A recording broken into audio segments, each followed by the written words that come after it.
নমস্কার সকল বন্ধুদের, আর সকল বন্ধুদের জানাই আমার চ্যানেলে অনেক অনেক স্বাগত। আশা করছি সুস্থ আছেন, ভালো আছেন, আর আমিও ভীষণই ভালো আছি। তো এই শীতে সকলেরই ঘরে ঘরে কম বেশি পিঠে পায়েস সবারই হয়।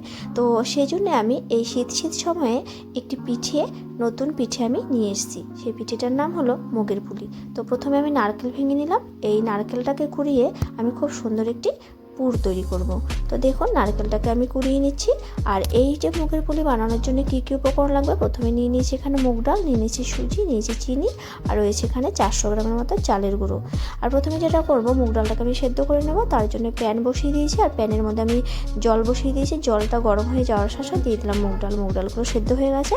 তো জলটাকে ঝরিয়ে আমি বাটিতে রেখে দিলাম। এবার আমি যেটা করব, যে কোরানো নারকেলটা রয়েছে, সেই কোরানো নারকেলটাকে আমি এখানে মেখে নেব। তো এর মধ্যে আমি দিয়ে দেবো কিছুটা জিনিস দিয়ে দেবো, সেগুলোর মধ্যে রয়েছে এখানে গুঁড়ো দুধ। তো এই প্রথমে আমি 2 চামচের মতো গুঁড়ো দুধ দিয়ে দেবো। তো দেখুন, আমি প্রথমে 2 চামচ গুঁড়ো দুধ দিয়ে দিলাম।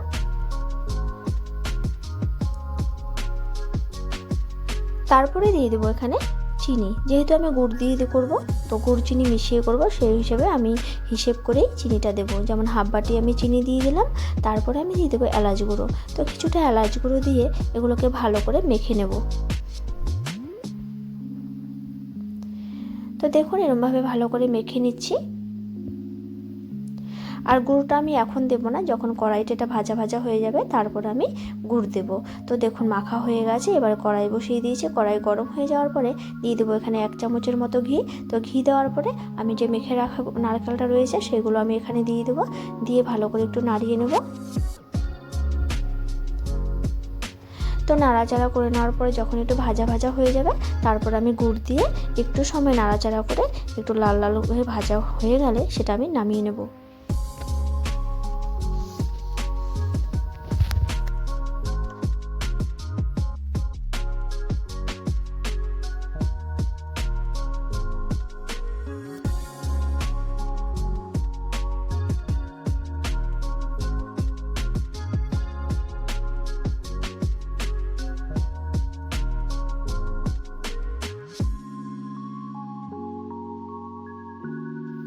তো পুরোটা আমি নামিয়ে নিলাম। এবার আরেকটা কড়াই বসিয়ে দিয়েছি। কড়াইতে আমি জল দিয়ে দিলাম। তো যেহেতু চালের গুঁড়োটাকে আমি ভালো করে একটু সেদ্ধ করে নেব, সেই জন্য সেই হিসেব করে আমি জলটা দেবো। এখানে আমি পরিমাণ মতো জলটা দিয়ে দিলাম। জলটা যখন হালকা ফুটে যাবে তার মধ্যে দিয়ে দেবো আমি নুন। তো দেখুন, সামান্য নুন দিয়ে দিলাম। নুনটা দিয়ে দেওয়ার পরে কিছুটা সময় ফুটতে দেবো। তো জলটা কিছুটা সময় ফুটে যাওয়ার পরে দিয়ে দেবো আমি চালের গুঁড়ো। তো দেখুন, এইভাবে আস্তে আস্তে চালের গুঁড়োকে অল্প অল্প করে দিয়ে খুন্তির সাহায্যে এভাবে মিশিয়ে নেব। তাহলে কি হবে, একবারে দিয়ে দিলে কি হবে, সেটা দলা ধরে যাবে। তো সেই জন্য অল্প অল্প করে দিয়ে এরমভাবে নাড়াতে হবে। তো এরমভাবে আমি কিছুটা সময় চালের গুঁড়োগুলো যখন সেদ্ধ হয়ে যাবে, তার মধ্যে আমি দিয়ে দিচ্ছি এখানে সেদ্ধ করে রাখা মুগ ডাল। তো মুগ ডালটা যেহেতু আমি আগে থেকে সেদ্ধ করে নিয়েছি, তো বেশিটা সময় রান্না করার দরকার হবে না। আর এখানে আমি দিয়ে দেবো সুজি। আর সুজিটাও যেহেতু আমি আগে থেকে অনেক সময় ধরে ভিজিয়ে রেখেছিলাম, তো এটা আমি নামানোর কিছুক্ষণ আগে দিয়ে একটু রান্না করে নামিয়ে নেব। তো এখানে আমি 2-3 চামচের মতো সুজি দিয়ে দিলাম। তো দিয়ে ভালো করে সবগুলো উপকরণ একসাথে মিশিয়ে নেব।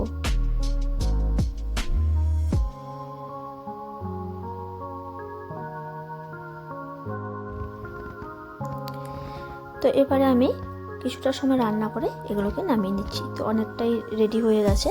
তো এবার আমি এগুলো নামিয়ে নেব। তো দেখুন, একটি থালাতে আমি নামিয়ে নিচ্ছি।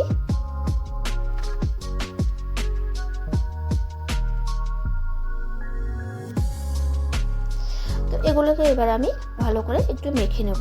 আর এটা যত মাখাবেন তত সফট হবে, আর খেতেও ভীষণই ভালো হবে। তো যেহেতু অনেকটাই গরম রয়েছে, তো আমি কিছুটা সময় ঠান্ডা করে তারপর এটাকে মেখে নেব। মেখে নিয়ে একটু ডোয়ের আকারে তৈরি করব। তো দেখুন, মাখা কমপ্লিট হয়ে গেছে।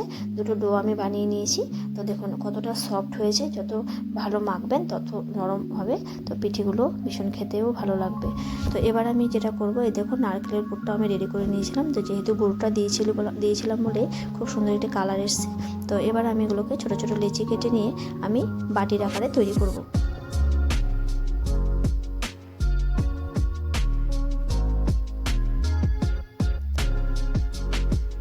তো এভাবে আমি ঘুরিয়ে ঘুরিয়ে একটি বাটির আকারে তৈরি করব।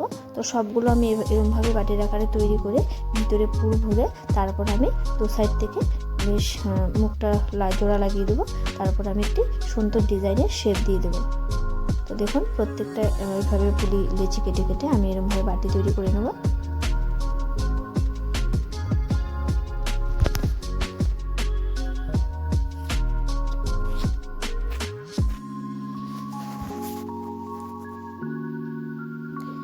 এরমভাবে আমি এই ঘুরিয়ে ঘুরিয়ে এরম মুড়িয়ে দিব, মুড়িয়ে দিয়ে একটি সুন্দর ডিজাইনের শেপ তৈরি করে ফেলবো।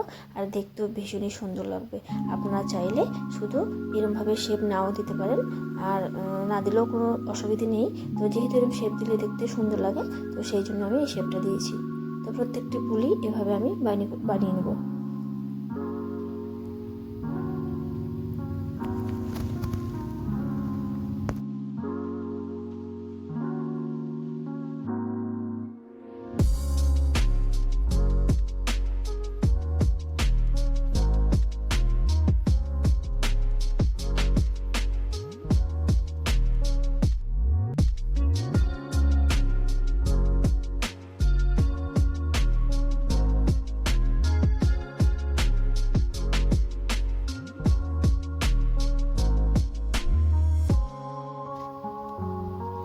তো কমপ্লিট হয়ে গেল সবগুলো পুলি। তো দেখুন শেষমেশে আরেকটি রয়েছে। তো এটাও আমি ঠিক একই রকমভাবে এরকমভাবে বাটি তৈরি করে তার মধ্যে পুর ভরে তো মুখটাকে বন্ধ করে দিয়ে, তো এরকমভাবে ঘুরিয়ে ঘুরিয়ে মুখটাকে বন্ধ করে দিয়ে সুন্দর একটি শেপ দিয়ে দেবো। আর এই দেখুন বাটিগুলো যত পাতলা হবে পিঠেটা ততটাই সফট হবে। তো আপনারা চাইবেন যতটা পাতলা করার চেষ্টা করবেন, তো ততটাই পাতলা করে নেবেন। আর দেখুন যতটা পাতলা হবে পিঠেও যেমন সফট হবে, খেতেও ভীষণই ভালো লাগবে। তো কমপ্লিট হয়ে গেল প্রত্যেকটা পুলি।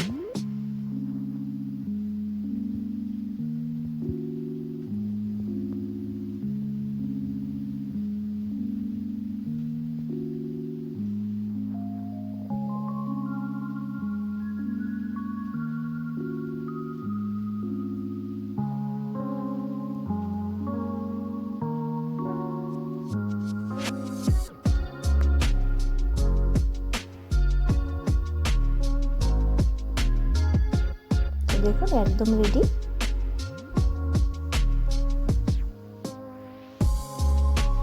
তো দেখুন প্রত্যেকটি মুগের পুলি আমার কমপ্লিট। এবার আমি এই থালাতে এগুলোকে আমি পুরো রেডি করে নেব।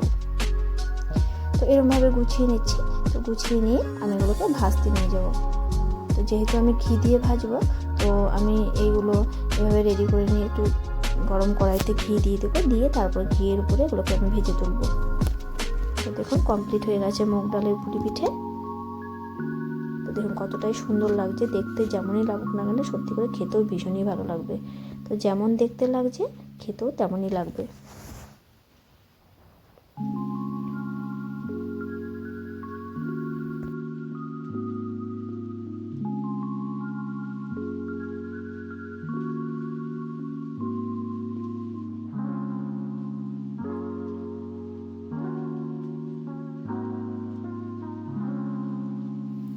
তো ননস্টিকের কড়াই বসিয়ে দিয়েছি। এবার কড়াইটা গরম হয়ে যাওয়ার পরে দিয়ে দেবো এখানে ঘি।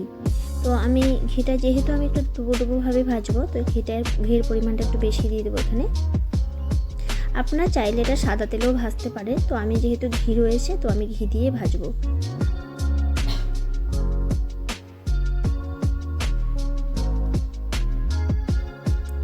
তো দেখুন ঘিটা গরম হয়ে গেছে। এর মধ্যে আমি একে একে পুলিগুলোকে ভেজে নেব।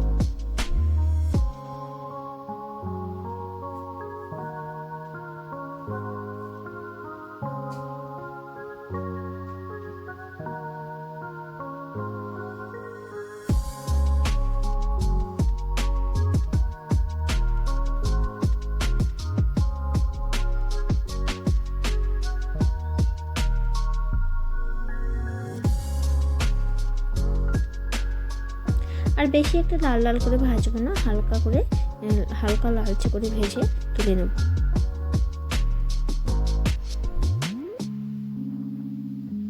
আর বেশি ভাজা হলে কি হবে, সেটা অনেকটাই শক্ত হয়ে যাবে। তো সেই জন্য হালকাভাবে ভেজে নিলে কি হবে, একদমই সফট বা নরম, ভীষণই নরম থাকবে আর খেতে ভীষণ ভালো লাগবে। আর বেশি ভাজা যখন লাল লাল করে ভেজে নেবেন দেখবেন একদমই শক্ত শক্ত হয়ে যাবে, খেতেও অত একটা ভালো লাগবে না। তো সেই জন্য আমি হালকা করে এই পিঠে হালকা করে একটু ভেজে নিলাম। এবার এগুলোকে তুলে নিচ্ছি। তো সবগুলো পিঠে এভাবে আমি ভেজে নামিয়ে নেব।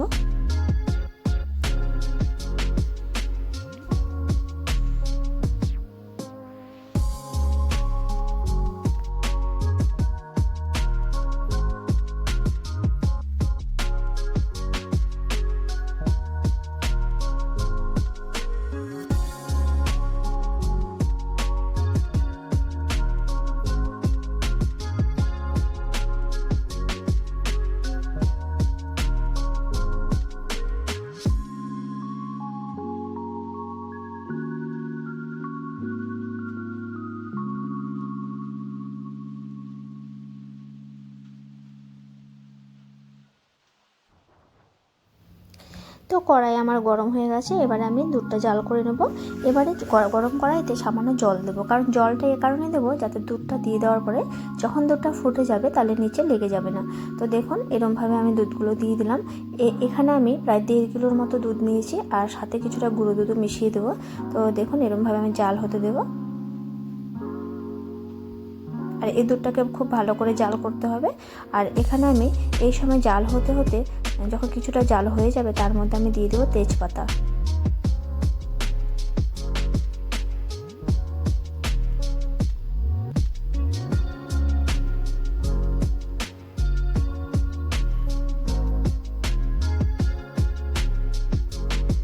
তো দেখুন অনেকটা শুকিয়ে এসছে, এর মধ্যে আমি দিয়ে দিচ্ছি তেজপাতা। আর তেজপাতা দিয়ে দিলে কি হবে, খুব সুন্দর একটি ফ্লেভার হবে। তো এবারে দেখুন এরমভাবে তেজপাতা দিয়ে আমি আরও কিছুটা সময় ফুটিয়ে নেব। আর তার সাথে সাথে দিয়ে দেবো কিছুটা এলাচ গুঁড়ো। তো দেখুন এই এলাচ গুঁড়োটাও দিয়ে দিলাম। দিয়ে দেওয়ার পরে এর মধ্যে দিয়ে দিচ্ছি আমি 1 বাটির মতো চিনি। তো চিনিটি দিয়ে আরও কিছুটা সময় এটাকে আমি জাল করব। যতক্ষণ না ঘন হয়ে আসছে দুধটা ততক্ষণ আমি এভাবে ফোটাতে থাকবো। এবারে আমি 2 চামচের মতো গুঁড়ো দুধ দিয়ে দেবো। তো গুঁড়ো দুধটা দিয়ে দেওয়ার পরে কি হবে, আরও কিছুটা সময় ঘন হয়ে আসবে। আর খুব সুন্দরভাবে জাল করতে হবে এটা। এই দুধটা দেওয়ার পরে অনেকটা সময় ধরে জাল করতে হবে, তাহলে একদম গাঢ় হয়ে যাবে দুধটা। আর যখন পিঠেগুলো এখানে দিয়ে দেবো খেতেও ভীষণই ভালো লাগবে। তো দেখুন ভালো করে আমি গুঁড়ো দুধটাকে মিশিয়ে নিচ্ছি এরকমভাবে নেড়ে নেড়ে।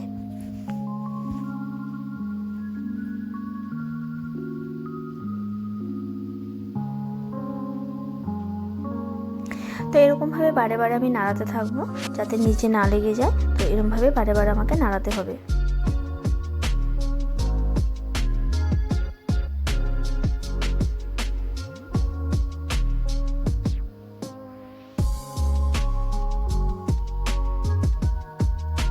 তো দেখুন অনেকটাই ঘন হয়ে এসছে আর খুব সুন্দর জাল হয়েছে। এবার আমি পিঠেগুলোকে দিয়ে দেবো। তো এই মুগের পুলিগুলোকে আমি আগে থেকে ভেজে নিয়েছি। তো এগুলোকে একে একে আমি এই দুধের মধ্যে ভিজিয়ে দেবো।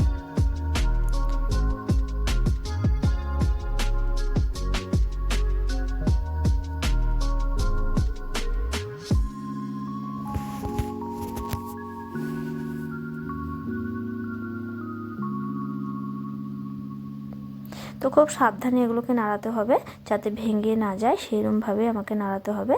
তো দেখুন এতটাই সফট হয়েছে, খুব সাবধানেই এটাকে নাড়াতে হবে। তো এগুলো আমি নাড়াচাড়া করে নেওয়ার পরে আরও কিছুটা সময় আমি ফুটতে দেবো। তো বেশি সময় আমি ফোটাবো না, কারণ বেশি ফুটে গেলে পিঠেটা শক্ত হয়ে যাবে, খেতে অতটা ভালো লাগবে না। তো হালকা করে ফুটিয়ে নেব কিছুটা সময়, যেহেতু দুধটা আগে থেকে আমার খুব সুন্দর জাল হয়েছে, ঘন হয়ে গেছে। তো বেশিক্ষণ ফোটানোর দরকার নেই, তো কিছুটা সময় ফুটিয়ে নেব। আর দেখুন এই যে এখন পিঠেগুলো দিয়ে দেওয়ার পরে আমি এই যে তেজপাতাটা দেখতে পাচ্ছেন সেটা আমি তুলে নেব। তো এবার তেজপাতাটা তুলে রেখে দিলাম। এবার আমি এগুলো কিছুটা সময় রান্না করব।